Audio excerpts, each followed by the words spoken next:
Eh bien, bonjour mesdames et messieurs. On vous remercie pour votre présence un dimanche matin dans ce lieu historique et chargé d'histoire. Et on vous propose une table ronde organisée par Criminocorpus que vous ne connaissez pas forcément tous ici. Donc je vais juste dire un petit mot. Criminocorpus, c'est une plateforme en ligne sur l'histoire de la justice, des crimes et des peines, qui propose notamment un musée avec des visites de prison, des visites de lieux de justice, des expositions sur le bagne, sur également des corpus en ligne, la première revue française de criminologie, et tout ça est accessible librement et gratuitement.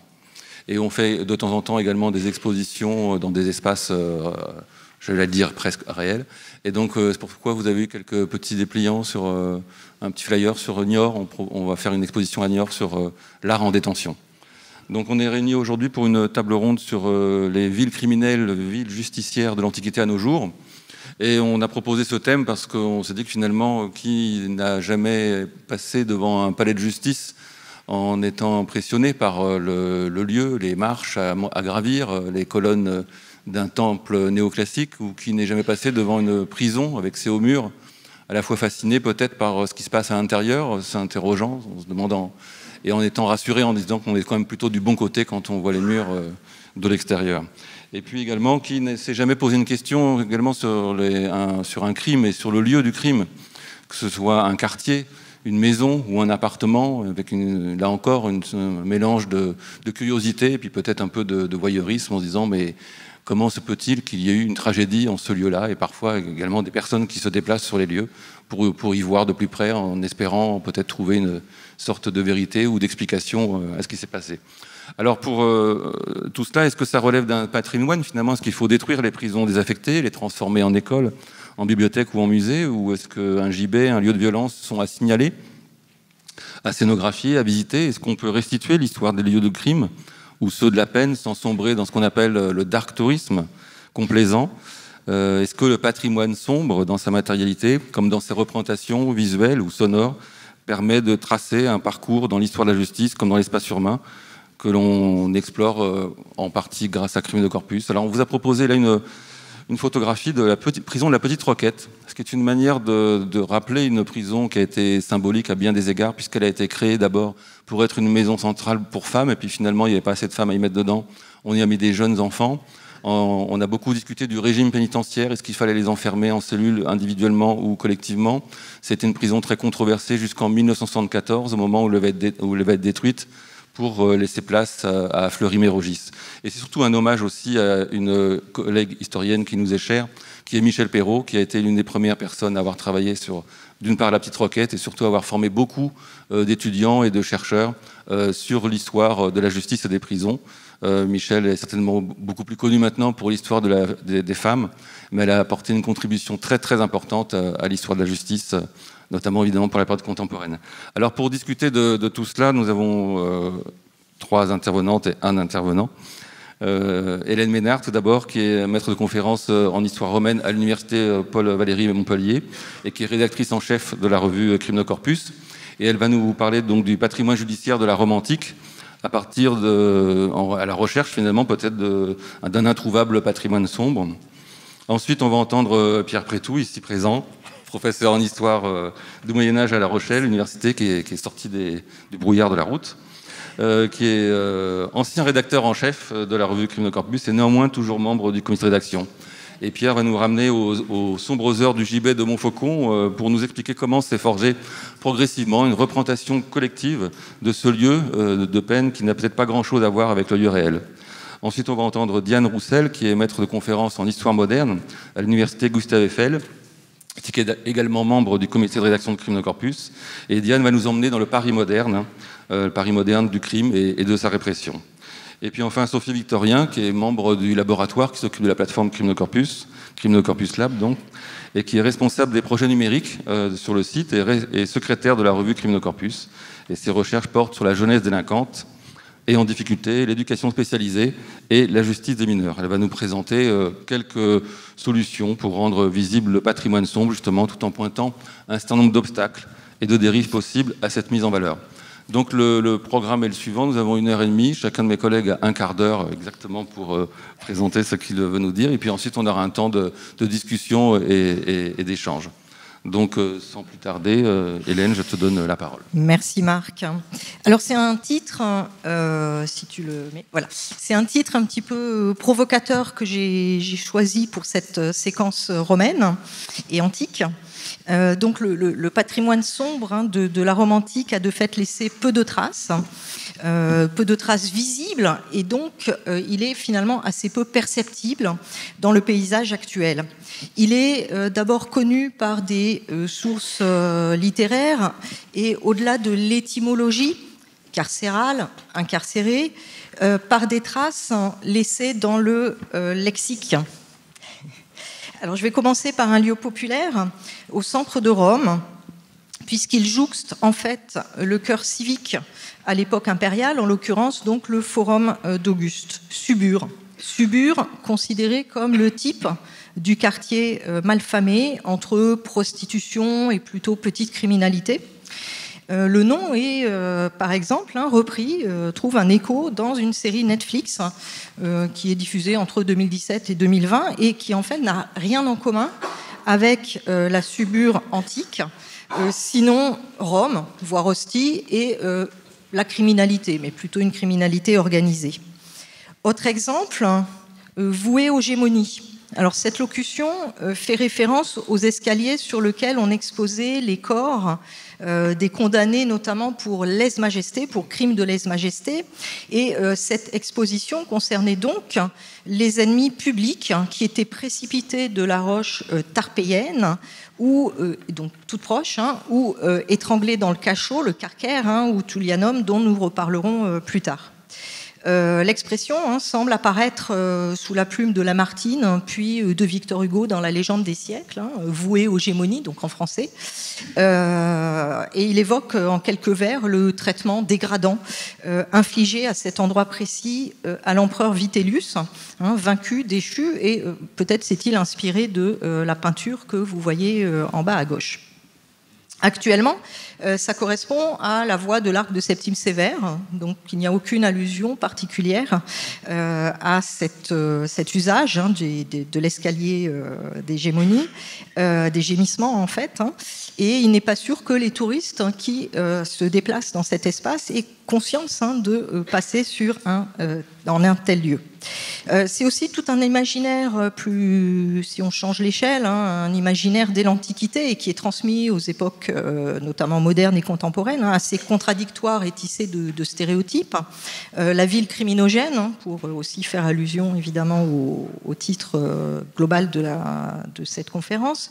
Donc la ville criminogène dont la fondation même est marquée par un fratricide, celui de Rémus par Romulus, une capitale impériale qu'on qualifierait presque de ville-monde, où l'insécurité est considérée comme un élément de la vie urbaine, avec les petits voleurs des bains, les rues coupe-gorge, mais aussi la ville comme modèle de sécurité, contrairement aux campagnes où le brigandage sévit. Alors, il faut dire que les traces matérielles de la justice, des supplices, sont difficiles à mettre en évidence, et pour cause. Quand on évoque la justice, je pense que pour vous, et Marc l'a dit, ce qui vient à l'esprit, l'image qui vient à l'esprit, c'est peut-être le palais de justice. Donc un monument qui a pris une forme romaine, semblable au temple, avec podium, colonne, fronton. Eh bien, dans une ville romaine, ne cherchez pas un palais de justice. Il n'existait pas un lieu uniquement consacré à rendre la justice. Ce que l'on appelle le tribunal est en fait l'estrade sur laquelle le magistrat plaçait une chaise. Ça, c'est la couroulis, donc une chaise particulière, mais qui n'avait pas une importance ou une beauté particulière. Et donc, un procès pouvait se tenir en plein air, sur le forum ou à l'abri donc d'une basilique. En haut à gauche, vous avez un dessin de Jean-Claude Gauvin, une aquarelle de Jean-Claude Gauvin qui représente la basilique Julia sur le forum romain. Et devant le tribunal, donc, se trouvait un hémicycle, un espace en hémicycle, où siégeaient les jurés, ou se tenaient plutôt les jurés, les avocats. Les vestiges archéologiques des tribunaux sont extrêmement rares. Vous en avez sur le Palatin, en tout cas on l'identifie comme tel, avec une balustrade en marbre donc, qui a été retrouvée, identifiée comme séparant le tribunal, donc l'estrade de la partie où se plaçaient les plaideurs. Donc vous voyez que c'est une trace infime, et si on se tourne vers l'iconographie, on a la même frustration. Nous ne possédons que quelques représentations de scènes de jugement sur des fresques murales. Par exemple, je vous ai mis 2 exemples, donc mais il n'y en a pas énormément, ça se compte sur les doigts d'une main quasiment.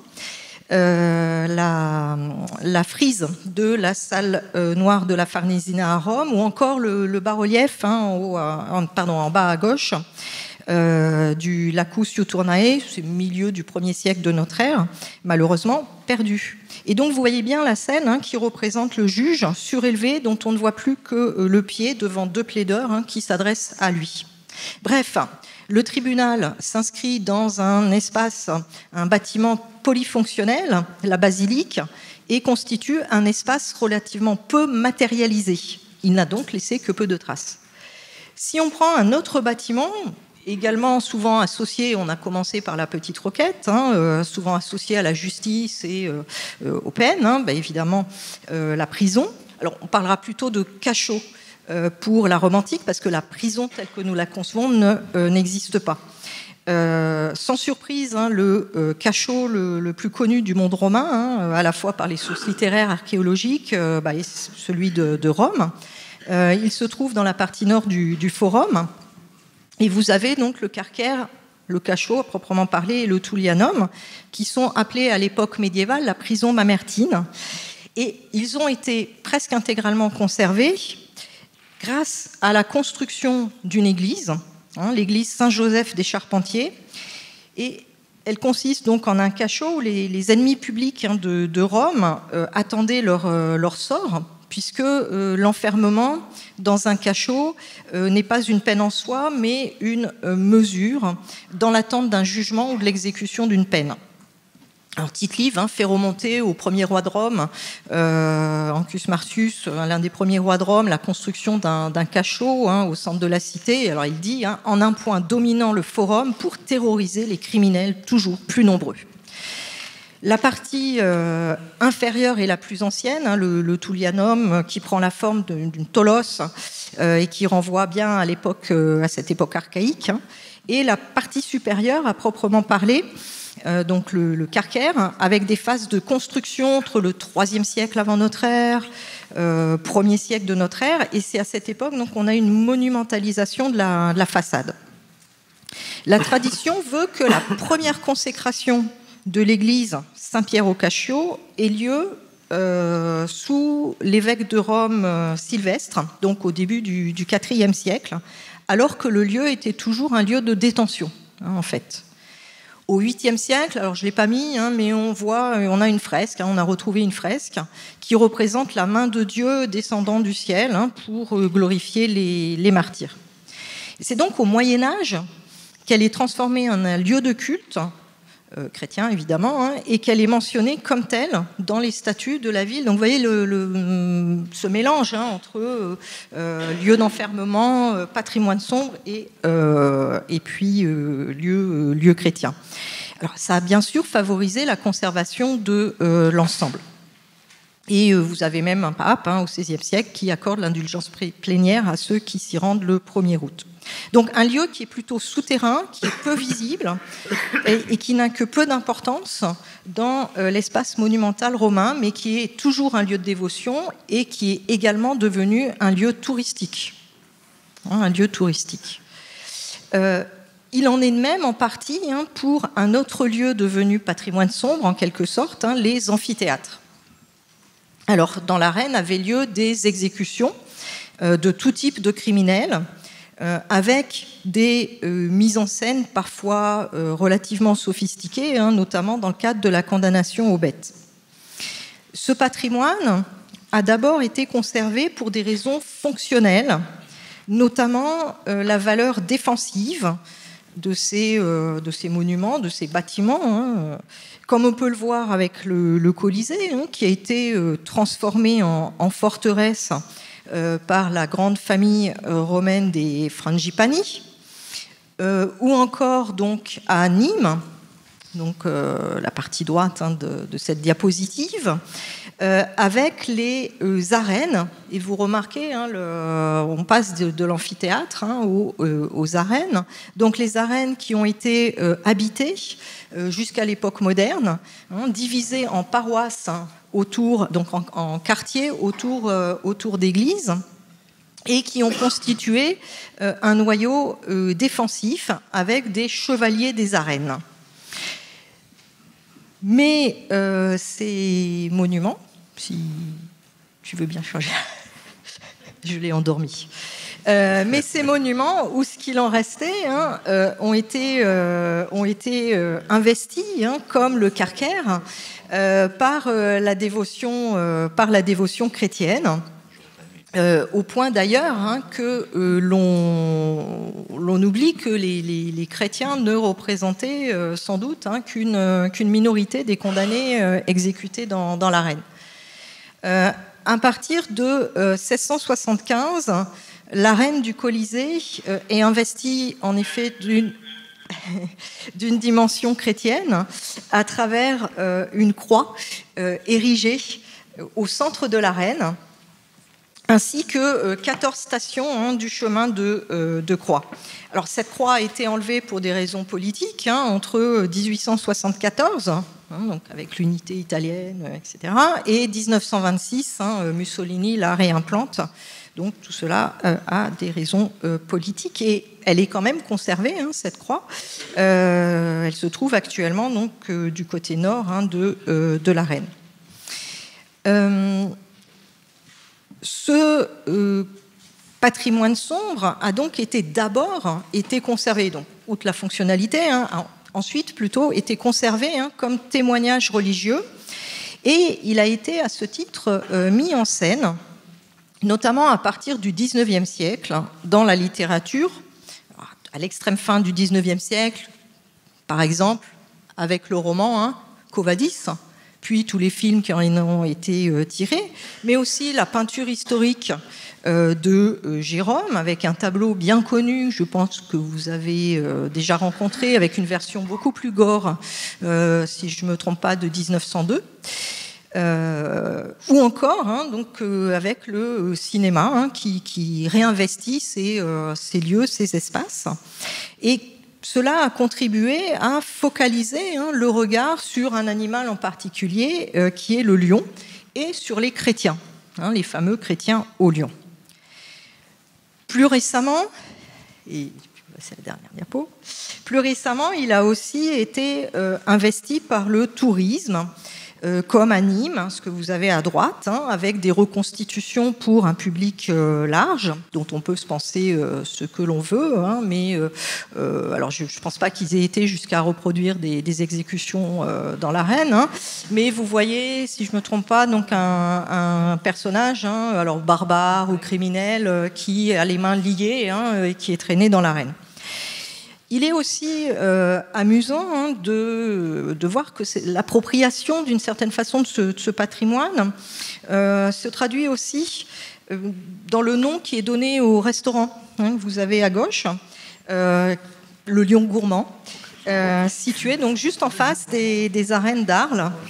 Et alors le passage, hein, dans ce contexte relativement inattendu, celui de la gastronomie, hein, face à un monument romain où des criminels ont pu être exécutés, on ne sait pas, hein, s'il y a eu des criminels exécutés par des fauves, mais on peut le penser, c'est assez surprenant, mais ça montre une certaine imprégnation. Alors j'achève ici ce rapide parcours dans le patrimoine sombre de l'Antiquité romaine, donc qui n'est pas si introuvable que cela, hein, malgré son caractère fragmentaire, peu spectaculaire de ce qu'il en reste. Un patrimoine dont il faut faire en fait l'archéologie à travers le réemploi fonctionnel, mais aussi la sédimentation lexicale et tout un imaginaire. Je vous remercie.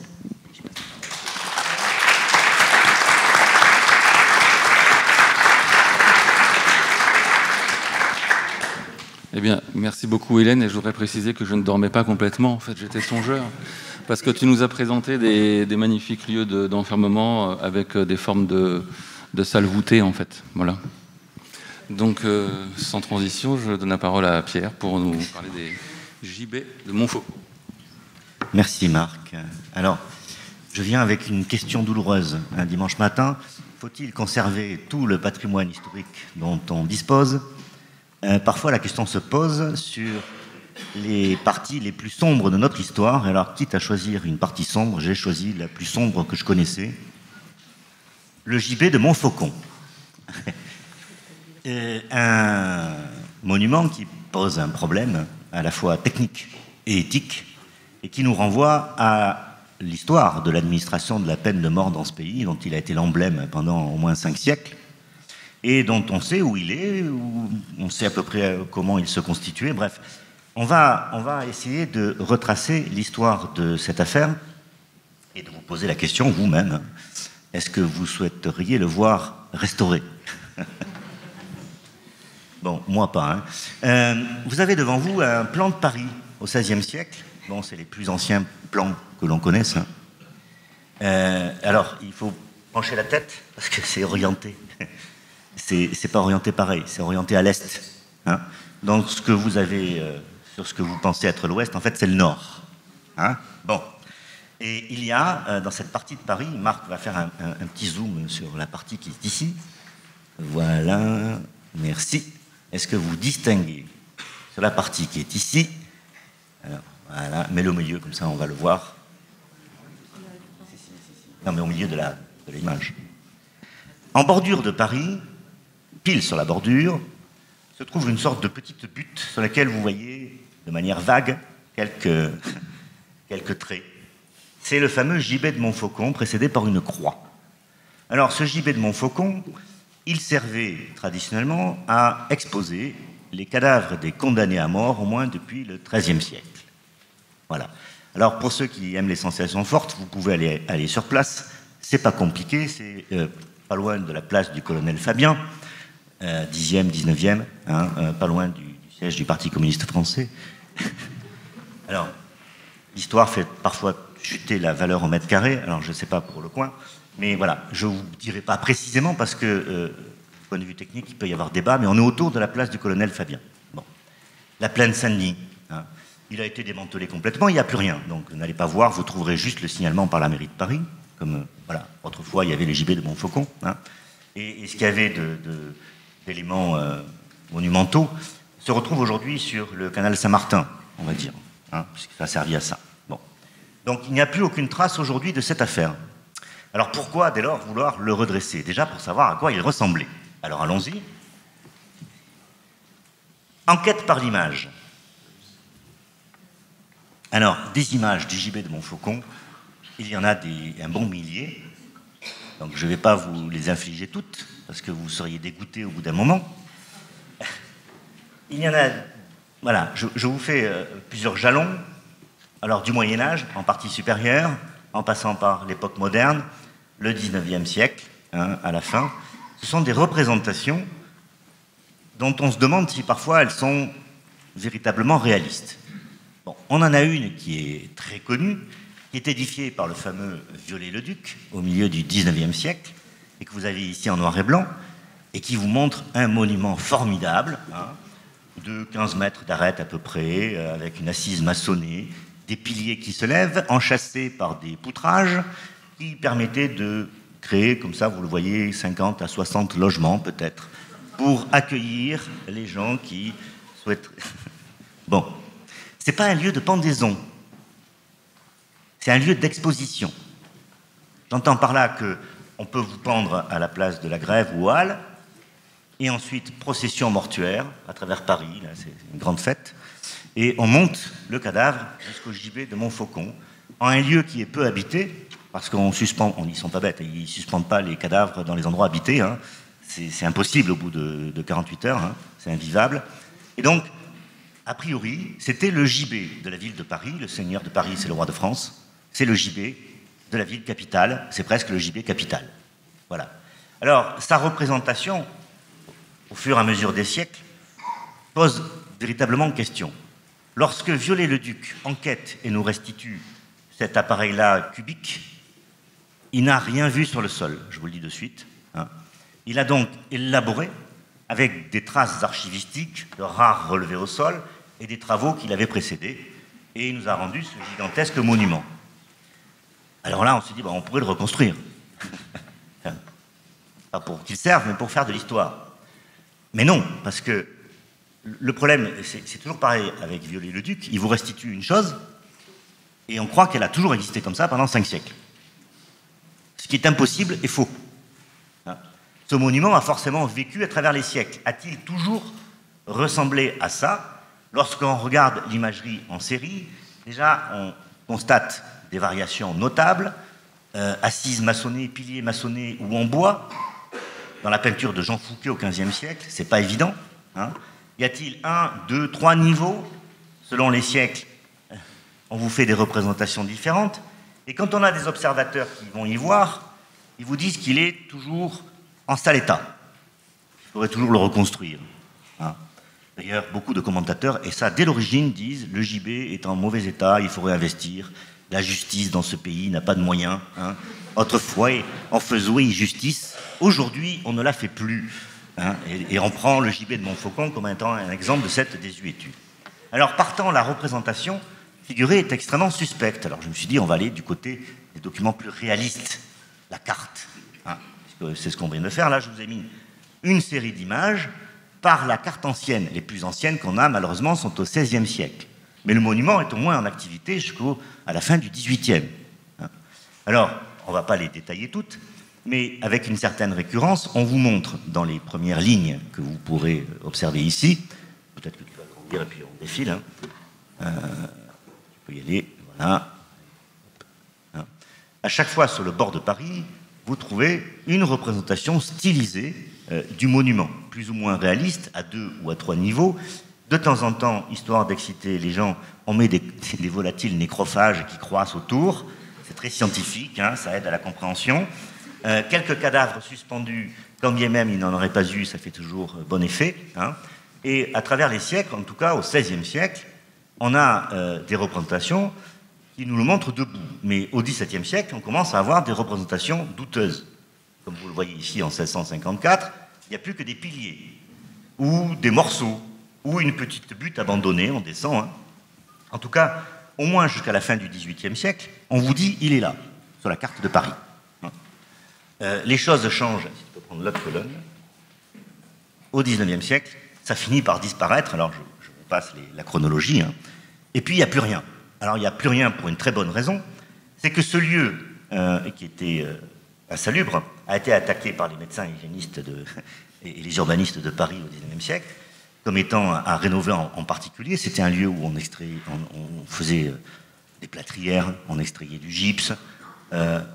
Les Parisiens, dès qu'ils avaient un truc à planquer ou à jeter, ils allaient là, quoi. Vous voyez, il y avait des trous partout, ça a été excavé. Alors, quand Viollet-le-Duc arrive, il arrive au mieux dans les années 1840-50. Dès la représentation de 1832, on constate qu'il n'y a plus rien de valable. Le lieu a été excavé, recreusé, ça a servi de lieu d'équarrissage aussi. Vous aviez un cheval mort, c'était très bien de l'envoyer là-bas, quoi. Personne ne vit là-bas. Hein.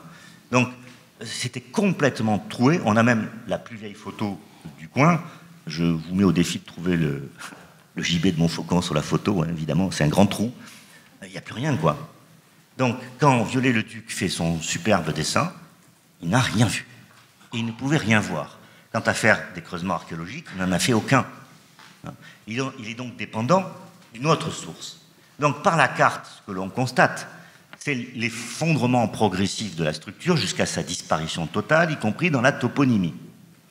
En vérité, il a été abattu officiellement à la fin du XVIIIe siècle, mais on se doute qu'il ne devait pas y rester grand-chose. Sans doute l'assise maçonnée, dont les pierres furent très utiles au canal Saint-Martin ensuite. Hein. Là où les jeunes font des soirées le soir, là, ils ne savent pas qu'ils sont sur des pierres hantées par l'histoire. Bon.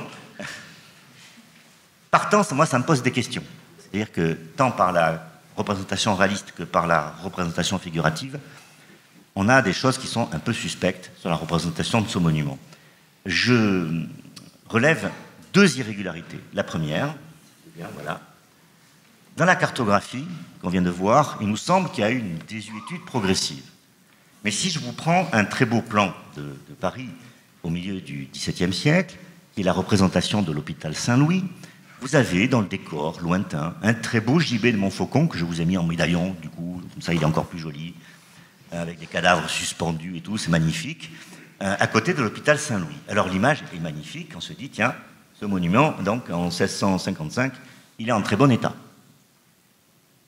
Sauf que, 10 ans plus tôt, on a un artiste italien qui est passé dans le coin, une image que j'ai retrouvée dans la collection Fitzwilliam en Angleterre, et il dessine. Donc il a voulu aller voir dans le coin, et il fait une ébauche réaliste. Bon, quand cet artiste passe, il est clair que le truc est en ruine, quoi. Abattu complètement. Donc, comment expliquer que ceux qui font des représentations réalistes vous le montrent en déshérence, tandis que dans les plans et les représentations officielles, il est parfaitement représenté comme un monument magnifique. Ça, c'est un problème dès l'origine de l'image. Dès l'origine de l'image, en fait, dès l'origine de Montfaucon, il y a toujours une déploration de son mauvais état. Donc son mauvais état n'est pas qu'une chute descendante, là, au fur et à mesure des siècles, il aurait été abandonné progressivement sous le coup d'un recul de l'administration de la peine de mort. C'est plus compliqué que ça. Il semble avoir des fonctions symboliques qui se maintiennent, quand bien même ne fonctionneraient-ils pas. Vous voyez ? Et la clé de la compréhension se trouve sur ce que je vous ai mis de l'autre côté de l'image. On va dire jusqu'au XVIIe siècle, les gibets de Montfaucon dans les cartes sont toujours adossés en bordure. Et alors ? Le phénomène devient tellement systématique qu'en réalité, le gibet de Montfaucon sert à dire le ressort judiciaire. C'est-à-dire qu'il dit, ici commence le ressort judiciaire de la ville de Paris, en fait. Et lorsqu'il n'a plus cette fonction, à ce moment-là, il n'est plus adossé en bordure. Lorsqu'on est orienté au nord, ici, vous voyez, il va être signalé au mieux, mais il n'a plus de fonction. Et à partir du moment où il n'a plus de fonction, là, on va le représenter dans l'état où il a probablement toujours été, ou plus ou moins, c'est-à-dire en totale déshérence et en obsolescence, en désuétude, dans un sale état. Voyez. Alors ça se voit également dans la représentation figurative. Il y a un problème dans les images qui représentent Montfaucon. On a quelques images médiévales, dont celle-ci, à mon avis, est la meilleure, en couleur. Et puis on a des centaines d'images, des milliers d'images, qui ont été produites au XIXe siècle. Jamais on n'a eu autant d'images de Montfaucon que depuis qu'il n'existe plus. On l'a monumentalisé par l'image. Alors il est vrai qu'avec Viollet-le-Duc et d'autres auteurs, ces magnifiques monuments, on a envie de les insérer dans le paysage de Paris. Alors là, je vous ai mis un florilège, toutes les scènes historiques avec à chaque fois un très beau gibet de Montfaucon, qui a pu varier de taille, de forme, mais voilà, et qui vient décorer l'histoire de la ville de Paris. Sauf que quand on regarde attentivement l'affaire, alors qu'il était censé être en activité, ce gibet de Montfaucon, jamais les peintres anciens ne l'ont représenté de face.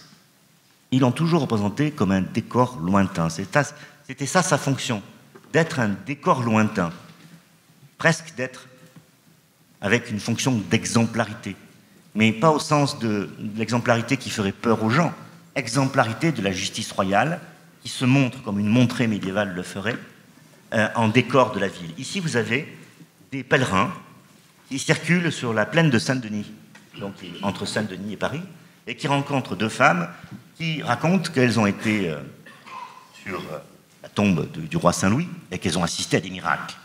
Donc ça, c'est le procès en canonisation de Saint-Louis. Les miracles après la mort, ça aide à la notoriété et de la sanctification. Donc, ils parlent de ces miracles. Et en arrière-plan, à l'aplomb, mais vous le voyez très mal, mais tu vas nous faire un agrandissement. Parce que voilà. Le gibet de Montfaucon, en arrière. Gibet de Montfaucon, qui sépare exactement la ville de Saint-Denis de celle de Paris, pile au milieu. C'est la démonstration qu'il sert à la limite de juridiction. Et de même qu'il y a des processions religieuses avec des reliques de saints qui vous disent les limites des paroisses, il y a aussi des processions morbides. On pense aux reliques de saints, mais on ne pense pas aux reliques des condamnés à mort qui ont un effet absolument inverse des choses qui sont plus maléfiques, certes, mais dont la procession morbide rappelle les limites. Et ici, la limite de la juridiction de Paris, en fait. Hein. C'est là la fonction de ce gibet de Montfaucon. Alors, c'est aussi une concession municipale pour tout ce qu'on ne voudrait pas. Hein. Si vous trouvez une main dans les rues de Paris, qu'est-ce que vous allez en faire? Bon, ben, voilà, on l'envoie là-bas. Hein. Mais sinon, à part cette fonction-là, c'est un décor, comme on le ferait à Hollywood. C'est un décor qui dit la justice. Il importe peu qu'il soit en bon état. Il importe qu'il soit vu de loin comme étant en bon état. Ce qui n'est pas la même chose, voyez. Ce qui m'amène à la démonstration finale de cette affaire, pour vous dire, voici, il y a eu une rupture fondamentale. On ne s'est pas entendu, en fait. On ne s'est pas compris sur ce qu'était le gibet de Montfaucon.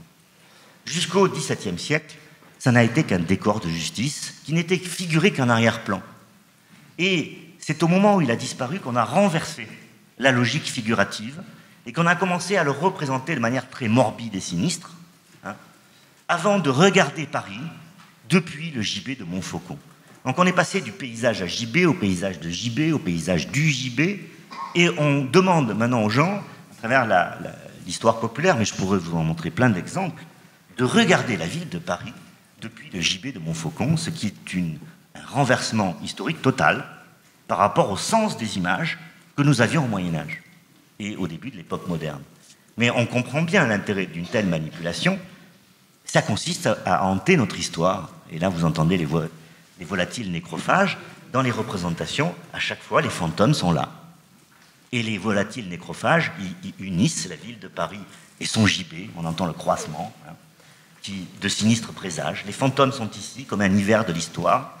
En fait, cette représentation, c'est l'histoire de l'administration de la peine de mort qui vient hanter notre histoire. Partant, faut-il redresser ce monument? Ben non, par l'image, on l'a redressé de milliers de fois. On en a changé le sens, on en a inversé totalement la logique sémantique, et désormais, il est là pour nous hanter, ce qui explique pourquoi, sans doute, si on faisait plus de publicité sur ce gibet, on ferait chuter la valeur du mètre carré autour de la place du colonel Fabien, ce que personne ne souhaite, bien entendu. Merci Marc.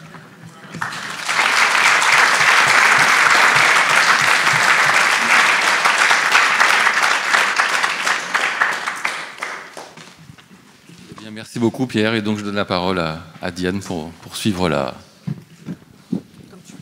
promenade dans Paris. Oui, merci. Peut-être de manière moins sinistre, quoique.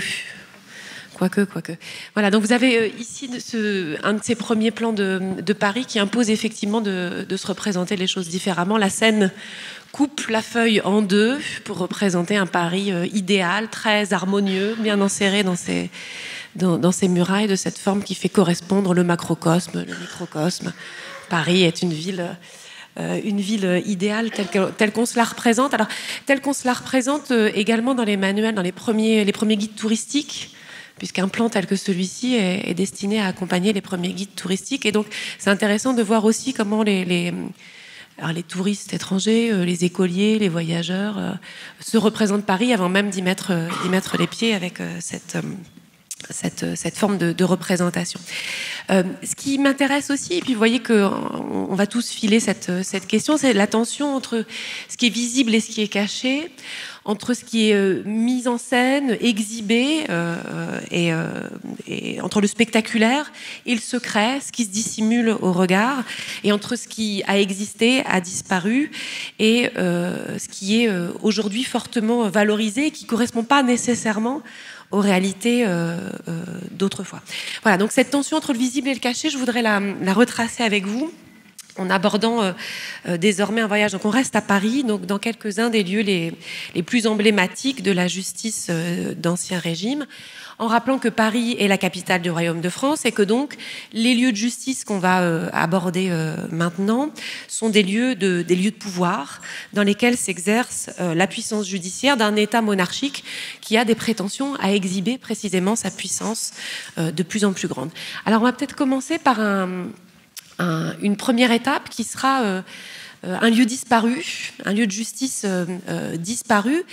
Aujourd'hui, si vous allez voir une comédie musicale au Théâtre de la Ville, où vous donnez rendez-vous à des amis place du Châtelet, vous vous rendez pas nécessairement compte qu'en réalité, la place du Châtelet tient son nom de cette bâtisse gigantesque, sinistre, sombre, en plusieurs morceaux. Le plan qui est représenté à gauche vous montre que c'est un édifice composite qu'on pouvait traverser par une sombre ruelle. Une grosse forteresse qui date de la fin du XIIe siècle, enfin, dont les premières parties, les premières constructions datent de la fin du XIIe siècle. Au débouché d'un des principaux ponts de circulation, qu'est le pont au Change, qui amenait sur l'île de la Cité, et de l'autre côté de la rue Saint-Denis, qui est un des axes de circulation principaux de la ville de Paris, ce qui vous restitue aussi le caractère extraordinairement concentré, embouteillé et dense de l'urbanisme parisien de la fin du Moyen-Âge jusqu'à la fin de l'Ancien Régime, et qu'on a un petit peu de mal à se représenter. Donc depuis la fin du Moyen-Âge, le Châtelet, c'est le nom d'une institution très importante, la première institution de justice dans la capitale, le siège de la justice royale. Le prévôt du roi rend la justice au nom du roi pour un périmètre qui est Paris et sa banlieue. Jusqu'où la banlieue va-t-elle? Ça, c'est encore une question. Mais donc, ce périmètre parisien est le siège de la première institution de police française dès la fin du Moyen-Âge. Et donc, le prévôt de Paris est le chef de ce tribunal royal et de cette première institution policière. Il dirige le lieutenant civil, le lieutenant criminel et organise cette première institution policière qui, plus localement, existe dans les 16 quartiers de police de Paris qui deviendront 20 au XVIIIe siècle. Donc voilà. Donc l'exercice de la justice royale et de la police dans Paris est rendu dans cette gigantesque bâtisse. C'est là où se tient, à partir de la réforme célèbre de la lieutenance et la création de la lieutenance générale de police de Paris de 1667, qui renforce cette institution policière. C'est là que siège le lieutenant général de police de Paris. Je vous ai indiqué une de nos expositions virtuelles sur le site de Criminocorpus, la police des Lumières, qui était une exposition qui s'est tenue aux Archives nationales il y a 2 ans et dont vous avez ici une manière de la parcourir ici. Donc il ne reste rien de ce bâtiment pourtant très imposant, très emblématique. Il a été démoli au début du XIXe siècle, de sinistre mémoire, après à la fois les massacres de septembre 1792. Et en revanche, peut-être que ce qui existe encore, et y compris dans les films et dans les séries, sont les prisons du Châtelet et la morgue du Châtelet, qui est un lieu dans lequel on peut mettre en scène tout un tas de récits fictifs et de polars historiques à succès. Alors, c'est un bâtiment important, qui est un maillon dans une chaîne juridictionnelle plus ample, puisque si on veut se remettre un peu dans le fonctionnement de la justice, c'est parce que la justice, c'est pas juste des bâtiments et c'est pas juste des organigrammes, c'est aussi des espaces où se déroulent et où se jouent des conflits sociaux. Le Châtelet, c'est le tribunal de première instance dont l'appel des sentences peut être traduit à un niveau supérieur, qui est le Parlement de Paris. S'il est bien un lieu visible, imposant, majestueux de justice dans Paris, c'est le palais de Paris. Alors là encore, c'est difficile de se représenter aujourd'hui les lieux tels qu'ils étaient utilisés autrefois, parce que l'architecture du palais a connu tellement de transformations. Il y a eu pas mal d'incendies au palais, et puis pas mal de transformations pour l'adapter aux besoins de la justice au fur et à mesure qu'elle s'est développée et qu'elle s'est transformée. Donc le palais s'est modifié, agrandi. Là encore, je vous renvoie aux différentes visites virtuelles que nous proposons sur le site, qui vous permettent de retrouver le palais de justice du Moyen-Âge jusqu'au palais de justice de Victor Hugo ou de Balzac.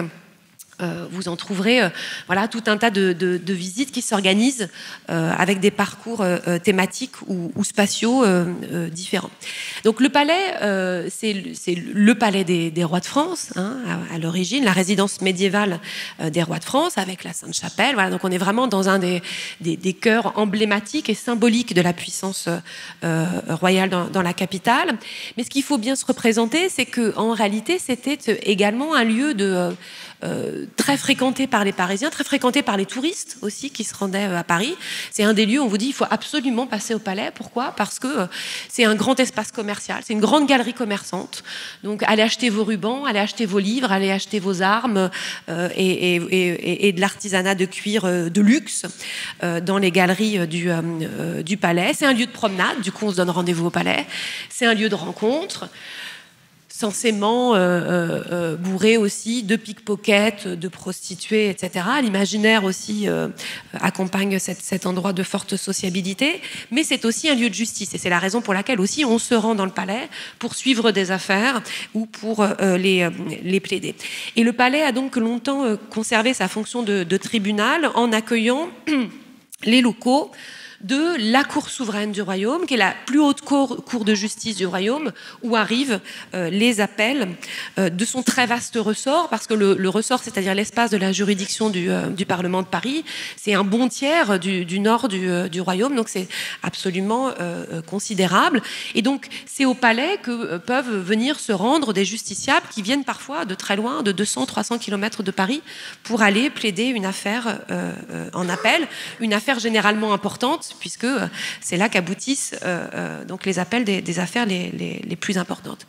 Aujourd'hui, ce qui reste de cette fonction judiciaire du palais, pour son histoire ancienne, pour la justice d'Ancien Régime, ce qui reste de la justice d'Ancien Régime aujourd'hui, c'est un autre bâtiment qui, lui, pour le coup, est très fortement valorisé, c'est la conciergerie.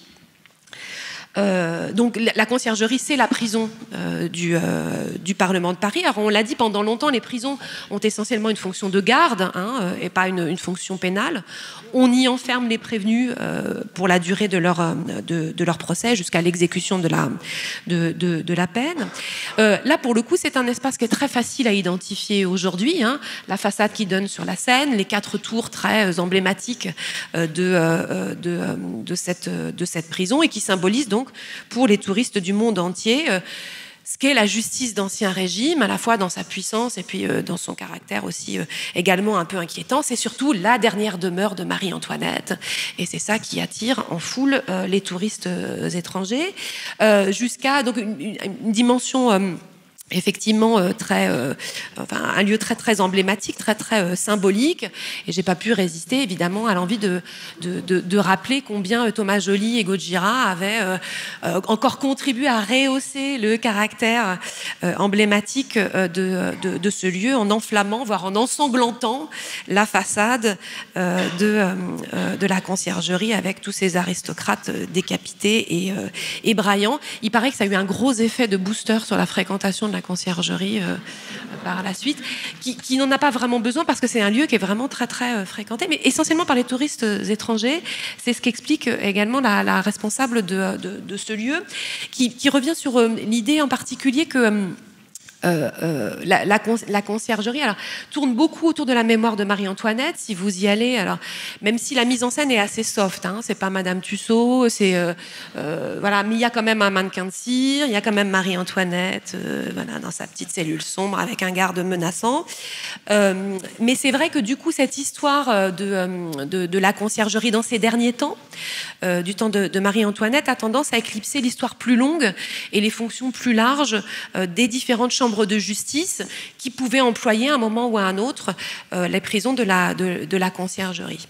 Et derrière les murs épais du palais se joue l'ordinaire de la justice et le travail même de la justice, c'est-à-dire les procédures judiciaires. Et donc autant on a une architecture qui est très majestueuse, très imposante, autant une partie de la justice, et celle sur laquelle on va s'intéresser maintenant, la justice criminelle en particulier, la justice qui est rendue est une justice secrète, qui se dissimule au regard et qui est rendue donc selon une procédure qu'on appelle la procédure inquisitoire, qui s'impose progressivement depuis la fin du XVe siècle, et qui est une procédure secrète, contrairement à la procédure accusatoire qui est publique, où les parties peuvent se répondre et il peut y avoir également du public. C'est une procédure qui est écrite et donc voilà, dont le contenu est renfermé dans les épais registres du Parlement et dont témoignent les procès-verbaux et les autres plumitifs qui rendent compte de ces procès et qui servent aujourd'hui aux historiens. Je vous en ai donné un exemple ici aussi, puisque sur le site de Criminocorpus, on publie et on publie des transcriptions aussi de documents, ce qui permet d'avoir accès à des interrogatoires criminels du XVe siècle, du XVIIe siècle. Voilà.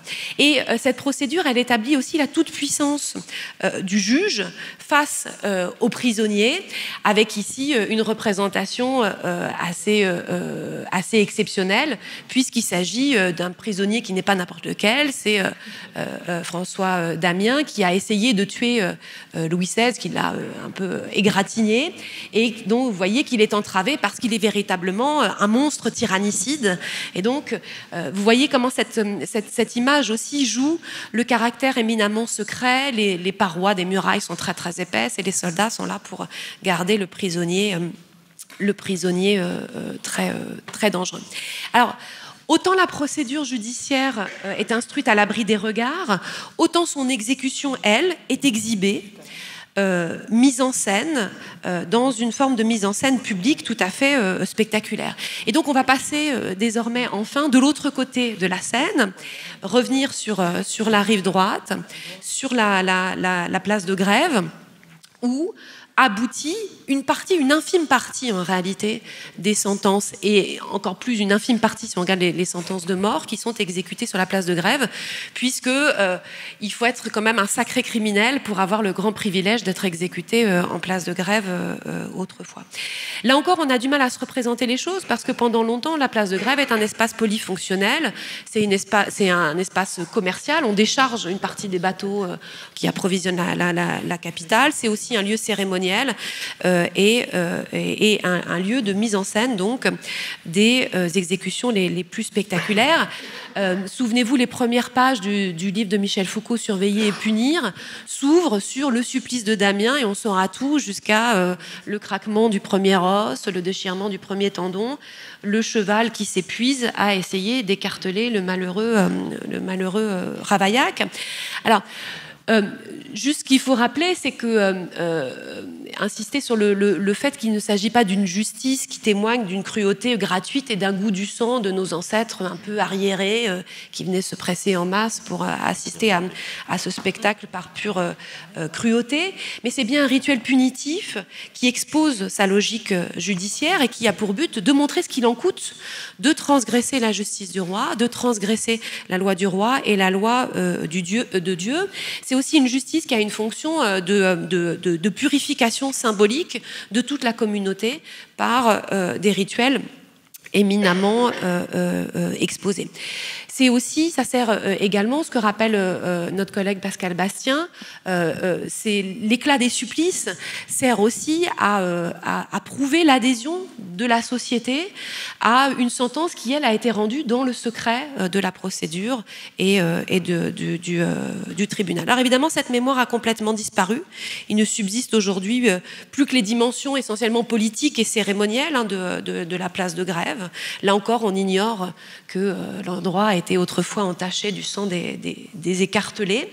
Et ce qui m'intéressait de parcourir ici avec vous pour l'époque moderne, c'est cette trajectoire qui va d'une forme de mise en scène et de grande publicité au retrait de la justice de l'espace public, puisque à partir du XIXe siècle, effectivement, le spectacle punitif se déplace, s'efface au regard, et en particulier les exécutions à mort se cachent désormais derrière les murs des prisons, et l'enfermement devient une des principales solutions pénales, et on a effectivement ici un renversement des usages judiciaires. Voilà, je vous remercie.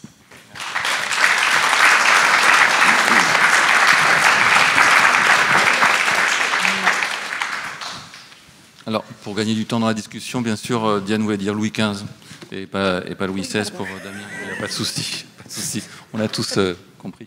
Alors donc, je donne la parole à Sophie pour avancer un peu dans le temps finalement et voir comment on va rendre visible le patrimoine sombre. Merci Marc. Alors, j'ai pas de solution miracle, hein, malheureusement, et il y a beaucoup de questions sur les possibilités de rendre visible le patrimoine sombre, pardon. Et un des premiers historiens à s'intéresser vraiment au patrimoine judiciaire. C'est une personne très importante pour l'équipe, c'est Jean-Claude Vimont, hein, qui est malheureusement disparu. Et dès les années 90, il s'interrogeait sur le patrimoine pénal, hein, en Normandie. Et il s'interrogeait sur ses motivations. Alors, je vais me permettre de le citer. Alors, voici comment il s'interrogeait. Pour ouvrir une brèche dans un passé profondément refoulé, pour sensibiliser à une dimension nouvelle du patrimoine, pour inciter à la préservation, pour ces 3 raisons certainement, mais aussi parce que l'histoire sociale se doit de ne pas négliger les parts d'ombre de notre civilisation. Donc, vous voyez toutes ces questions qui sont très très fortes, hein, en fait, dans notre société. Elles nous animent tous depuis un certain nombre d'années, et on voit que... tu peux mettre la deuxième diapo ? Merci.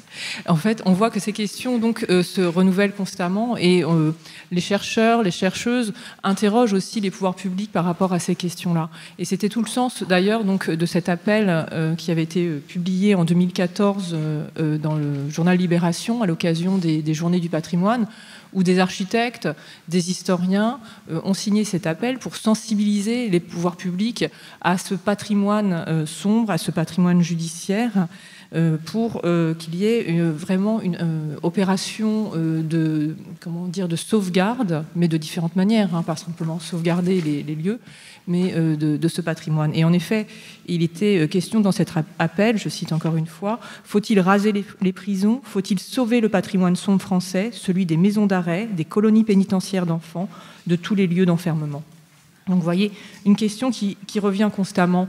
Et cette question de la destruction, de la valorisation des lieux d'exercice de la justice, Marc a évoqué en effet la Petite Roquette. Elle était très présente au moment de la destruction de la Petite Roquette, de la prison de la Petite Roquette à Paris, dans les années 1970. Et c'est vrai que plusieurs personnes aussi se sont mobilisées, dont Michel Foucault, encore une fois, pour sauvegarder cette Petite Roquette et la reconvertir en une maison de jeunes, un foyer pour personnes âgées, pourquoi pas, hein, c'était parmi les possibilités, hein, qui avaient été évoquées.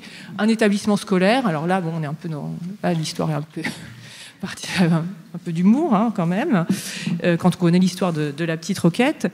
Et donc l'idée, c'était vraiment de conserver à tout prix cet espace, mais qui a été détruit et dont il ne reste plus que les 2 piliers de l'entrée, donc à l'entrée du parc, hein, donc de témoignages, hein, de cette Petite Roquette, en face de laquelle se trouvait la Grande Roquette. Et là, le seul témoignage dont il reste, c'est dans le sol, les pavés, hein, de la guillotine, donc, qui étaient érigés à cet endroit. Donc, est-ce qu'on doit conserver ces lieux ? Si on les conserve, comment doit-on les reconvertir ?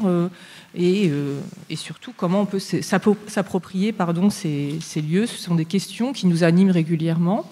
Et comme vous avez pu le voir, notre démarche n'est pas de conserver à tout prix, hein. Pierre, je pense que tu l'as bien montré, le gibet de Montfaucon, donc c'est pas la peine, on ne le remontera pas, c'est sûr. Voilà. Donc l'idée n'est pas de conserver à tout prix les bâtiments, mais vraiment de garder la mémoire de ces lieux.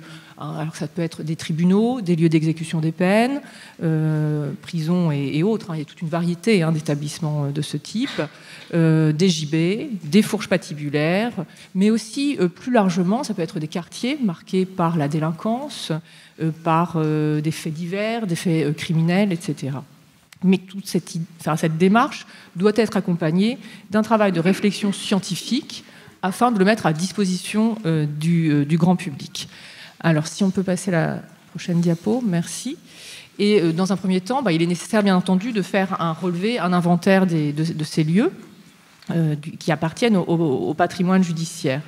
Mais quand on se penche sur ce qu'est le patrimoine judiciaire, et là, comme je vous le disais tout à l'heure, on se heurte à beaucoup de questions, à beaucoup de débats aussi, et parfois à des enjeux de mémoire très très forts. Et donc, quels objets d'étude vont entrer dans cette notion de patrimoine judiciaire ? Qu'est-ce qu'on doit relever ? Et cette question a été très forte quand nous avons mis en place un inventaire participatif et collaboratif des lieux de justice et de peine, que vous pouvez trouver donc en ligne sur Criminocorpus et auquel vous pouvez participer. Vous pouvez tout à fait nous envoyer des contributions, que ce soit de l'iconographie, des précisions, etc. N'hésitez pas à nous contacter. Tout sera vérifié et ensuite mis en ligne.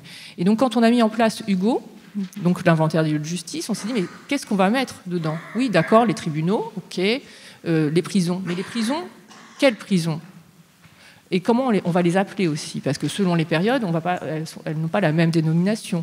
Et un même milieu va changer de fonction aussi.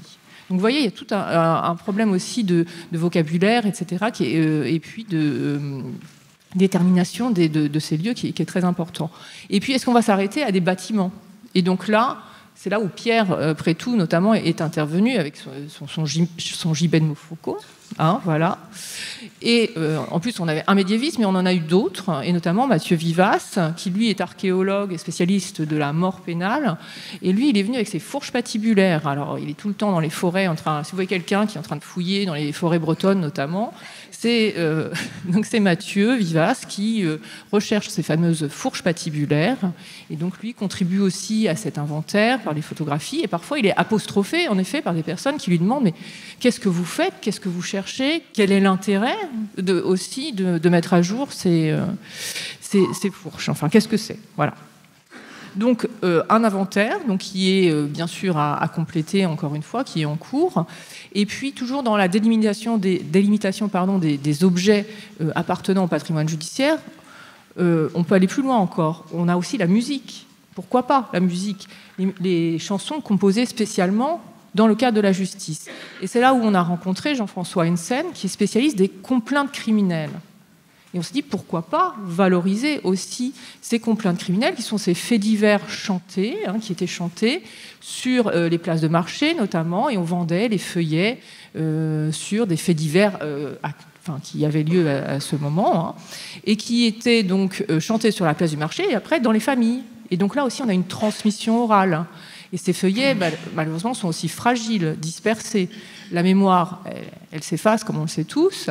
Et donc, il y a eu tout un recueil comme ça de petits formats, avec les paroles, les représentations de ces complaintes criminelles. Donc, un travail qui est toujours en cours par Jean-François Hensen. Et vous avez à disposition, toujours ce Criminocorpus, plus de 1300 complaintes, avec aussi, pareil, une carte d'identité de ces complaintes.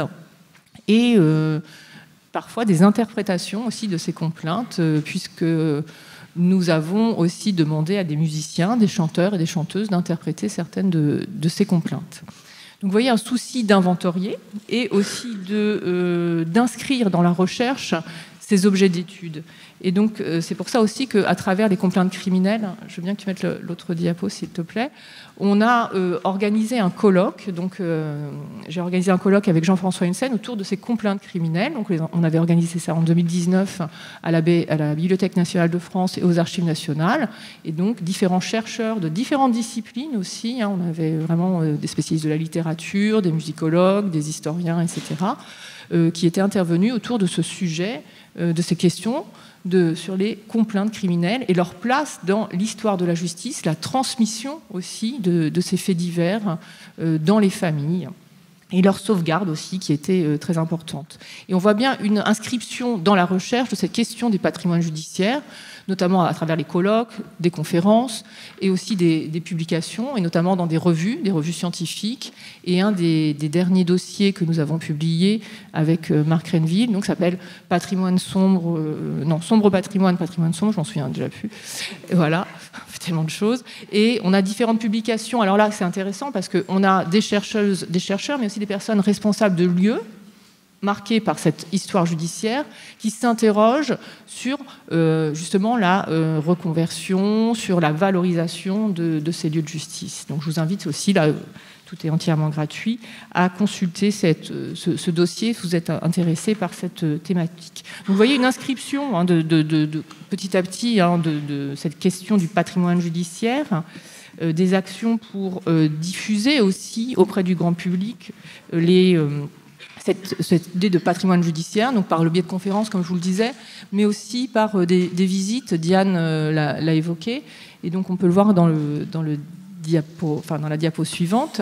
On a mis en place très rapidement, à défaut, nous, en tant que chercheuses et chercheuses, de pouvoir influencer les décisions de destruction des sites, de reconversion, etc.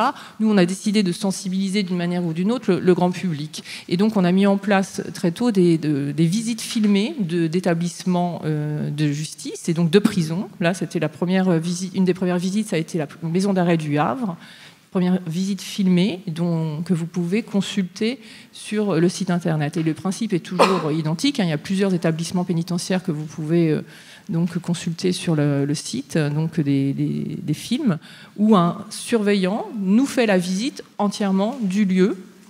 Donc, où il y a encore des détenus, mais on ne les voit pas, les détenus, hein, pour des questions de droit. Et nous explique le fonctionnement du lieu. Et après, il y a aussi parfois des interviews avec des historiens, mais aussi des enseignants qui interviennent en prison, etc. On a aussi des visites des tribunaux, donc le palais de justice de Paris, qu'évoquait Diane, et le palais de justice de Rouen, avec des entretiens avec des professionnels, parce qu'on s'est aperçu aussi que la justice, elle était quand même, dans son fonctionnement, assez opaque. Hein. Et donc, on a des entretiens avec la première présidente, l'avocat général, qui nous explique c'est quoi un avocat général, etc., le greffier, etc., etc. Donc, une valorisation de ce patrimoine à travers des prisons qui vont fermer, hein, parce qu'on n'a pas le droit de filmer et de diffuser des images de ces prisons encore en activité. Mais donc, par exemple, la maison d'arrêt du Havre, elle est complètement détruite. On n'a plus aucune trace. Grâce à ce film, on a encore une trace à la fois visuelle et sonore aussi, parce que la prison, c'est aussi du son. C'est très important, ça aussi, hein, le bruit des clés, le bruit des portes qui s'ouvrent, qui se ferment. Ça, c'est très, très, très présent dans le fonctionnement, dans l'activité d'un lieu de justice. On a également des expositions en ligne. Et dans ces expositions en ligne, donc Diane a évoqué la Police des Lumières, qui est une très très belle exposition. Donc vous pouvez consulter aussi parmi les trentaines. On a une trentaine d'expositions, voire 40 expositions en ligne. Donc la Police des Lumières, hein, qui avait été organisée aux Archives nationales, qui a été victime du Covid, puisqu'au bout d'une semaine, ils ont été obligés de fermer leurs portes. Donc là, vous pouvez aller la consulter, avec du son aussi, là encore une fois. Des extraits sonores, etc. Donc, qui vous replonge en fait dans cette époque des Lumières. Et parmi les expositions qui sont assez aussi importantes par rapport au patrimoine judiciaire, vous avez les graffitis. Et donc, la mémoire des murs, c'est une exposition qui a été donc mise en place par Jean-Claude Vimont. Hein, vous voyez, c'était pas son obsession, mais c'était vraiment un de ses champs de recherche. Et les graffitis, c'est vraiment un témoignage très important dans le patrimoine judiciaire, un témoignage de l'enfermement. Parfois, ce sont les seules traces qu'on ait quasiment des personnes enfermées dans ces lieux, et des traces qui sont très fragiles. Des traces qui s'effacent. On l'a vu avec Marc Renville, qui travaille sur le château de Gaillon. On est allé voir des graffitis que Jean-Claude Vimont avait pris en photo dans la colonie pénitentiaire qui était à côté du château de Gaillon. On a vu malheureusement le travail du temps, les graffitis qui s'effacent, qui sont détruits par l'humidité, etc.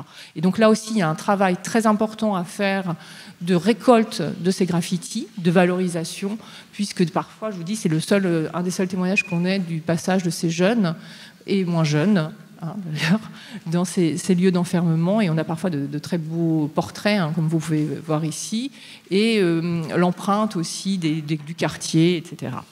Voilà. Donc une démarche de transmission, comme vous pouvez le voir, avec parfois aussi des questionnements, hein, jusqu'où peut-on aller, comment ne pas plonger dans le dark tourisme, hein, Marc avait osé employer ce terme dès la présentation. C'est vrai que quelles sont les limites, hein, alors qu'est-ce qu'on doit mettre dans notre besace là, sur le patrimoine judiciaire, mais jusqu'où peut-on aller pour valoriser ces lieux. Nous, on n'a pas trop envie de plonger dans ces musées de la torture, hein, comme on peut avoir à Amsterdam, etc. C'est pas trop de notre goût, mais bon, après, comme disait Hélène, chacun fait ce qu'il veut aussi, hein, mais bon. Donc l'idée, c'est vraiment d'être vigilant, de ne pas tomber dans le dark tourisme. Alors, bon, d'une manière un peu légère, je vous ai pris l'exemple de la visite de Londres sur les traces de Jack l'Éventreur à la tombée de la nuit, qui est censé vous procurer un certain frisson parce que vous allez enquêter, voilà, sur les traces de Jack l'Éventreur. Bon, ça va, c'est encore gentillet. Mais on peut prendre aussi l'exemple de la prison de Bonmingel, qui est dans les Cornouailles, en Grande-Bretagne. Cette prison qui, depuis 2006, a été rachetée et qui est devenue une véritable attraction touristique, donc censée vous procurer un certain frisson. Vous avez un hôtel qui est accolé, hein, à la prison. Vous pouvez vous marier, vous pouvez fêter Halloween. Enfin bon, c'est formidable. C'est présenté de manière très festive. Bon, là aussi, on peut se poser quelques questions sur ce type d'attraction touristique. Pour terminer, autre limite de cette valorisation, c'est la mauvaise réputation. j'ai intitulé ça la mauvaise réputation. Que fait-on des maisons où un crime s'est commis ? Les fameuses maisons du crime. Est-ce qu'on doit à tout prix revenir sur ces maisons-là, les identifier, les valoriser d'une manière ou d'une autre ? Cela peut poser question, surtout pour les personnes qui habitent dans ces maisons. Les quartiers aussi. Moi, j'ai beaucoup travaillé, mes recherches sur la délinquance juvénile m'ont amené à travailler sur la notion de quartier, et notamment le quartier de la Croix-de-Pierre à Rouen, qui, après la Seconde Guerre mondiale, était le quartier, le haut lieu de la délinquance à Rouen. Et donc, c'était vraiment représentatif des taudis que l'on dénonçait dans les études sociologiques après-guerre, ces taudis qui encourageaient à la délinquance, où il fallait absolument sortir les habitants de ces lieux, où on a des études très précises qui se multiplient, avec une campagne photographique aussi, notamment du ministère de la Reconstruction, enfin de l'urbanisme et de la Reconstruction, qui donc identifie ces taudis, ces lieux, ces foyers de délinquance, et donc comment valoriser aussi cette histoire-là, parce qu'il ne faut pas non plus l'oublier. Alors après, on se heurte, encore une fois, aux habitants qui n'ont pas forcément envie qu'on remonte cette histoire-là, un peu exotique aussi, aux politiques aussi, parce que c'est vrai que là, encore une fois, ça peut peut-être faire baisser le mètre carré, mais c'est une réalité. Et on voit bien que ça a été un quartier emblématique, même avec des émissions de télévision sur les blousons noirs, vous savez, ces fameuses bandes de jeunes des années 50. Et dans une de ces émissions, qu'est-ce qu'on voit ? On voit le quartier de la Croix-de-Pierre. Donc vous voyez, comment aussi valoriser cette histoire malgré tout, où ces personnes, quand le quartier a été réhabilité, ces personnes ont été envoyées sur les Hauts-de-Rouen, dans des grands ensembles. Et là, c'était une manière d'assainir ce quartier en déplaçant aussi les populations et en leur proposant des appartements forcément de meilleure qualité. Mais c'est des questions qu'on peut se poser, surtout que ce quartier-là abritait aussi quand même, et a abrité la première prison de Rouen, dont on n'a plus les traces, puisqu'une caserne s'est installée à la place. Maintenant, c'est la gendarmerie. Donc, vous voyez, il y avait la prison qui était juste à côté, c'était assez pratique. Et aussi un bon pasteur, ces fameux établissements qui accueillaient les jeunes filles en difficulté et les jeunes filles délinquantes, les pénitentes, enfin les pénitentes et les repenties. Ce bon pasteur était aussi dans ce quartier-là. On n'a plus aucune trace. Qui sait que le lycée actuel est implanté sur un bon pasteur où ont été accueillis, entre guillemets, plusieurs jeunes filles, et ce pour plusieurs années. Donc vous voyez des questions qui se posent beaucoup quand on parle de patrimoine judiciaire, sur la délimitation, sur les moyens de conserver ces lieux, ces quartiers, et on voit bien que c'est un passé qui à la fois s'efface, des traces qui s'effacent, et aussi une opération de sauvegarde très délicate et qui touche aux sensibles. Je vous remercie.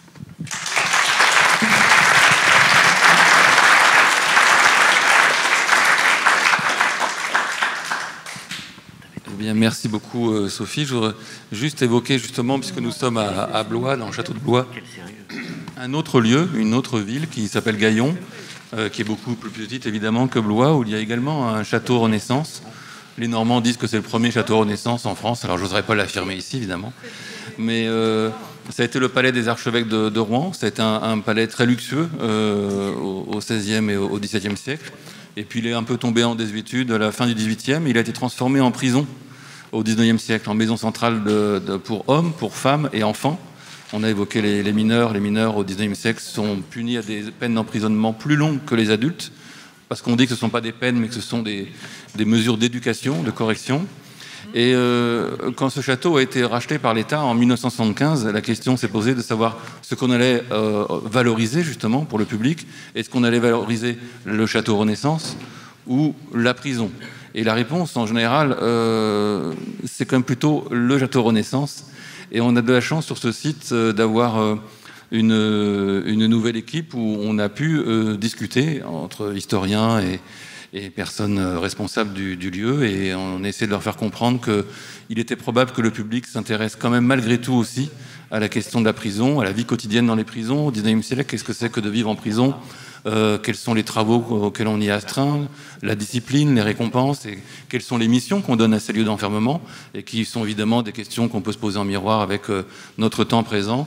Et donc, j'ai pu avoir la chance de faire un ouvrage là-dessus.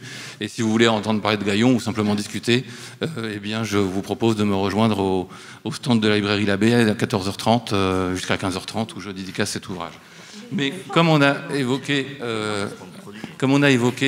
tout à l'heure la salle voûtée, je voudrais finir avec une petite carte postale avant de vous donner la parole, qui est une carte postale d'un lieu, d'un bar, puisqu'on a évoqué les lieux de restauration, d'un bar qui se trouvait en face de la prison de Fresnes, qui ne s'appelle plus comme ça maintenant, mais qui a été longtemps ici mieux qu'en face. Donc ici mieux qu'en face, maintenant la parole est à vous.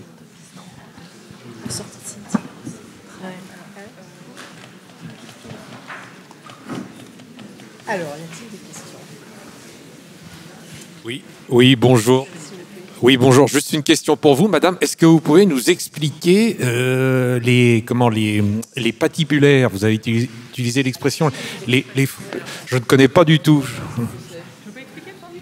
Les fourches patibulaires. Pierre, allez. Les fourches patibulaires. Alors, je vais essayer d'expliquer la place de Mathieu Vivas, parce que c'est pas ma période. Moi, du coup, je suis de la période contemporaine. Mais ce sont des gibets, en fait, qui étaient mis à l'entrée, souvent des villes, ou en hauteur pour qu'ils soient visibles. C'est un peu le même principe, en fait, que le gibet de Montfaucon, avec 2 ou 4 piliers en pierre, une sorte de poutre en bois. Et là, on pendait et on exhibait, en fait, les condamnés à mort. Voilà, mais allez voir sur voilà, il y a un article de Mathieu Vivas qui explique très, très bien là, sur. Je peux juste rajouter que les fourches patibulaires, ça vient en fait du latin et de l'époque romaine, pardon. Donc furca et la fourche. Et c'était une forme de suspension, le patibulum, donc fourche patibulaire, qui permettait une mise à mort, en tout cas à l'époque romaine, dans l'Antiquité romaine. Mais là, on parle de l'époque médiévale, mais voilà l'étymologie. Et juste pour terminer, ça fait partie effectivement du paysage judiciaire. C'est-à-dire que si vous êtes un seigneur haut justicier, vous avez le droit de condamner à mort et ça vaut le coup de conserver les fourches patibulaires à l'entrée de... Voilà, donc ça fait partie aussi d'un paysage et qui marque aussi les limites d'un pouvoir.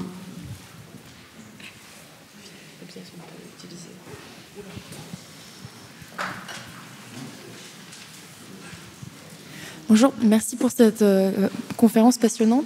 J'ai une question sur le dark tourism. Quelle limite en fait on va mettre entre ce qui est de l'ordre du dark tourism et d'un contenu plus informatif? Et est-ce que le dark tourism ne peut pas stratégiquement être aussi une porte d'entrée, notamment des populations plus jeunes, vers un contenu plus général et du coup il y a quand même un intérêt à le conserver? Alors, c'est vrai que ça peut être une porte d'entrée, en effet, pour découvrir ce qu'est le patrimoine judiciaire. Après, comme on le disait, chacun peut entrer dans cette histoire comme il le souhaite. Alors, pour les plus jeunes, oui et non, parce que souvent, ce sont des musées qui sont interdits aux plus jeunes aussi. Donc, voilà, vous ne pouvez pas emmener de jeunes enfants dans ces musées, bon, sous peine d'avoir des nuits blanches après. Mais... la limite, en fait, nous, c'est simplement qu'on n'est pas dans une mise en scène, voilà, nous, en tant qu'historiens, de cette histoire. Après, il faut en effet accompagner cette muséographie de tout un travail de réflexion qui n'est pas forcément présent dans ces musées, mais pourquoi pas? C'est vrai que c'est un moyen de découvrir, de découvrir cette histoire, ces lieux, et avec parfois des petites erreurs, forcément, mais bon, voilà, ce ne sont pas forcément des spécialistes, mais non, ça peut tout à fait cohabiter avec ce que nous faisons aussi. Hein. Voilà. Et pour compléter, c'est vrai qu'en France, on est assez réticent avec la mise en scène, en fait, des peines, etc. Mais quand moi j'ai visité Bodmin Jail et il y avait des enfants, c'était un peu, il y avait beaucoup de monde, c'était un peu la foire là-dedans. Et en fait, c'est certainement une bonne porte d'entrée que de prendre des sujets sensibles, voire même de reconstituer, pour amener le spectateur à autre chose qu'à un spectacle. Mais on n'est jamais sûr de l'opération, en fait. Et j'ai un autre exemple, c'est sur le Criminocorpus, on a donc beaucoup d'expositions, et la première exposition qu'on ait faite, c'était une exposition en ligne avec Jean-Claude Farcy sur la peine de mort, sur l'histoire de la peine de mort en France, et finalement sur l'histoire de sa non-abolition de la Révolution française à 1981. Et cette exposition, qui est la plus ancienne, est toujours la plus regardée. Voilà. Donc ça veut dire qu'on peut effectivement, sur des sujets sensibles, amener des personnes qui ne viendraient pas forcément à l'histoire sur ces sujets. Mais en même temps, la médiation est quand même, notamment en ligne, c'est un peu compliqué parce qu'on ne sait pas comment réagissent les personnes. Et donc sur Criminocorpus, il y a beaucoup de choses que l'on s'interdit de mettre en ligne parce qu'on ne sait pas du tout comment elles vont être reçues. Et je pense qu'on a besoin d'un lieu justement dédié qui permette d'accueillir le public et qui permette de travailler les représentations de la justice et des peines.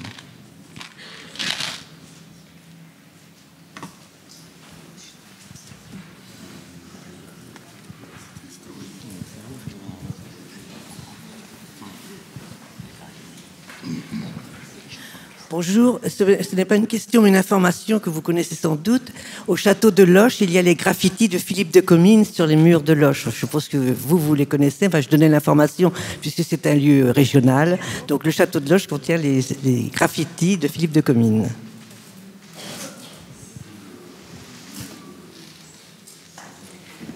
Il faut nous faire une proposition pour nourrir la base de données Hugo. Donc, aller faire les photographies et les informations associées. Oui, si vous avez des photographies, n'hésitez pas à nous les envoyer et des informations, on pourra les publier dans la base de données. Merci. Oui, merci beaucoup. Je ne sais pas si c'est une question, mais je pense que ça peut vous donner des... Enfin, j'aimerais bien avoir des éléments de réponse. Par rapport au dark tourisme, en fait, le dark tourisme, c'est une mise en scène. C'est pas forcément une appropriation des individus. Parce que moi, ça me fait penser à une chose qui est assez connue, mais que j'ai pas creusé. J'avais emmené mes élèves à Auschwitz, comme beaucoup de professeurs d'histoire. Et en fait, il y a beaucoup de personnes qui se prennent en photo dans le camp d'Auschwitz 1, avec des perches à selfie, devant la petite cour où on pendait les gens. C'est intéressant, enfin, c'est morbide. Je crois qu'il y a une volonté du musée, bien sûr, d'interdire ça. Mais donc c'est pas du tout du dark tourisme au sens où, ce que j'ai compris, il n'y a pas de mise en scène voulue par le musée d'Auschwitz, mais il y a une pratique, une forme d'appropriation très morbide. Mais quand même, quand les gens se prennent pas en selfie, d'après ce que j'ai compris, devant les tonnes de cheveux ou les reconstitutions de chambres à gaz. C'est dans l'endroit où il y a la condamnation à mort, entre guillemets. Là où on pendait par l'autorité, enfin je sais pas, c'est pas autorité judiciaire, enfin c'est là où il y avait une exécution dans le camp. Du coup, enfin il y a cette idée d'appropriation, c'est de justice avec d'énormes guillemets, bien entendu, dans le camp.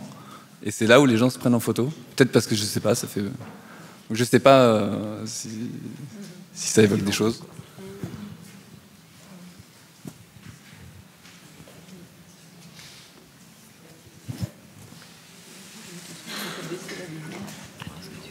Bonjour.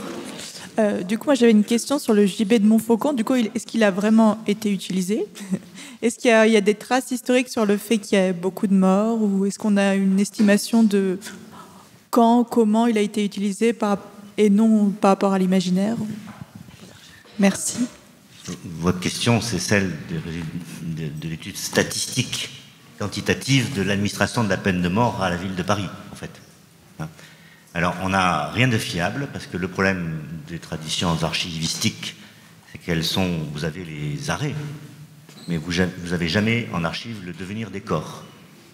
Donc, est-ce qu'un corps a été jusque là-bas ou pas? On ne le sait pas. Bon, ceci dit, on a quand même, grâce à un certain nombre de chroniques, des indicateurs temporels, en particulier les chroniques du XVe siècle, chroniques scandaleuses, chroniques du bourgeois de Paris, qui nous permettent de mesurer, parce que le bourgeois de Paris... Il adore cette pérégrination morbide des corps, alors qu'il le dit quand ça arrive. Donc, il n'y a pas de récurrence statistique. Vous pouvez avoir pendant 10 ans rien du tout, aucun cadavre, rien. Et puis tout d'un coup, 8, boum. Voilà. Et c'est en dents de scie, comme si ça répondait à ces communautés sensibles que forment ces communautés-là, et qui, de temps en temps, voilà, ont une pulsion. Les cadavres s'y retrouvent aussi, pas forcément par voie judiciaire. Il y a des morts de la guerre de 100 ans qui vont là-bas, parce qu'ils sont anglais ou voilà. Si vous voulez, donc c'est un peu compliqué d'observer ça de manière quantitative. Voilà. Donc on est très prudent. En tout cas, on constate dans la représentation qu'il y a toujours des cadavres. Et le dessinateur est tenté d'en mettre plein. Mais en réalité, voilà. Et bon, un cadavre, de toute façon, ça tient... Si vous ne le renforcez pas par chaîne au squelette, il vous faut y renoncer au bout de 2 semaines. Et bon, ce qu'on constate, en fait, dans la vérité, c'est qu'on suspend, puis on enlève, puis on remet, puis... Enfin, selon les tribulations judiciaires d'une affaire. Voilà. Quant à l'administration réelle de la peine de mort, qui avait lieu soit au Halles, soit à la place de Grève, là aussi, on a des difficultés. Dans l'image que je vous ai montrée tout à l'heure de la plaine Saint-Denis, il y a la figuration d'une petite potence en amont. C'est ce qu'on appelait le gibet de Montigny. Le gibet de Montfaucon était en tel mauvais état qu'on faisait des fourches, parfois, de manière provisoire en amont. Donc vous voyez, bon... En fait, pour Claude Gauvard, la question quantitative n'est pas forcément la bonne. C'est plutôt la question qualitative de cette justice et ce qu'elle voulait faire.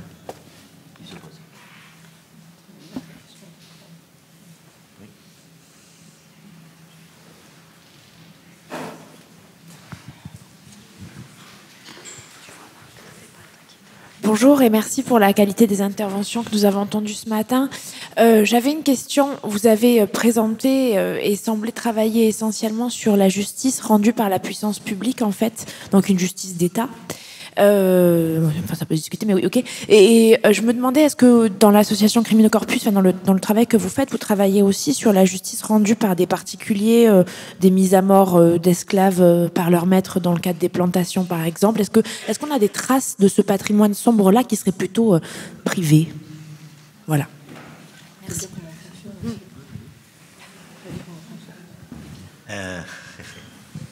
On s'est souvent posé la question de savoir si... est-ce qu'un pogrom fait partie de l'histoire de la justice? On a parlé d'Auschwitz il n'y a pas si longtemps. Est-ce qu'on est dans un cadre judiciaire? Encore que vous évoquiez une partie qui pouvait être discutable. Bon, là, on est aux limites. Moi, je n'ai pas de réponse là-dessus. Hein. Mais dès lors qu'elle pose un problème de justice dans la mémoire historique, alors elle peut être tout à fait relevée. Attention, le droit d'un maître à tuer ses esclaves, il n'est pas forcément abouti en histoire du droit. Parce que quand on va creuser, non. Hein. C'est compliqué, parce que ce qui est l'esclavage, par exemple, un esclave est une chose, au sens du droit, une res. Donc il n'est pas un homme. Donc il relève, mais en même temps, il y a des sanctions pour mauvais traitement. Enfin, c'est des sujets très compliqués dans lesquels on a plutôt, jusque-là, Marc, évité de s'aventurer, dès lors qu'il n'y avait pas une mémoire judiciaire formelle qui l'accompagnait. Moi, je vous renverrai un ouvrage collectif auquel j'ai participé, qui est formidable, et qui traite du droit de correction. Ouais. Voilà, voilà. Le fouet et la fessée. Voilà. Surveiller et punir. Corriger. Voilà. Et donc, on a interrogé cette question-ci qui est hyper intéressante et qui se décline effectivement de l'histoire de l'Antiquité à aujourd'hui, à savoir qu'est-ce que le droit de correction et le droit de correction, comment ça se définit. Et généralement, juridiquement, ça ne se définit pas positivement. En revanche, on définit les limites du droit de correction à partir du moment où on établit les pratiques excessives. Et donc, c'est à partir des contours extérieurs qu'on peut voir le degré de tolérance d'une société à l'égard de la correction d'un esclave, d'une femme, d'un enfant, d'un animal. Et voilà, on a posé toutes ces questions-ci. Et c'est un super bouquin, vraiment publié au PUF, dirigé par Elisabeth Lucet et Isabelle... oh là là, le nom m'échappe, je suis vraiment trop fatiguée.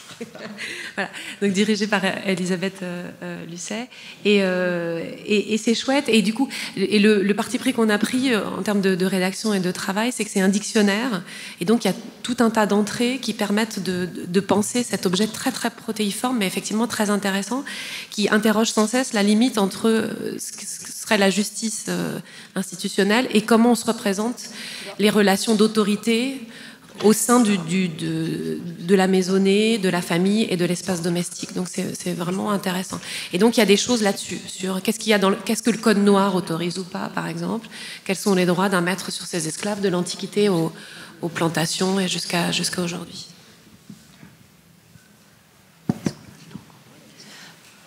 Moi, je voulais savoir si vous connaissez la tour Beauvoir à Blois, où je me suis retrouvée une fois parce qu'elle a été transformée en gîte. Donc, on dort dans les cachots avec toute une série de pièces qui ont été conservées, des chaînes, les petites fenêtres pour regarder à l'intérieur des cellules, etc. Donc, que pensez-vous de cette nouvelle fonction, en fait, hôtelière?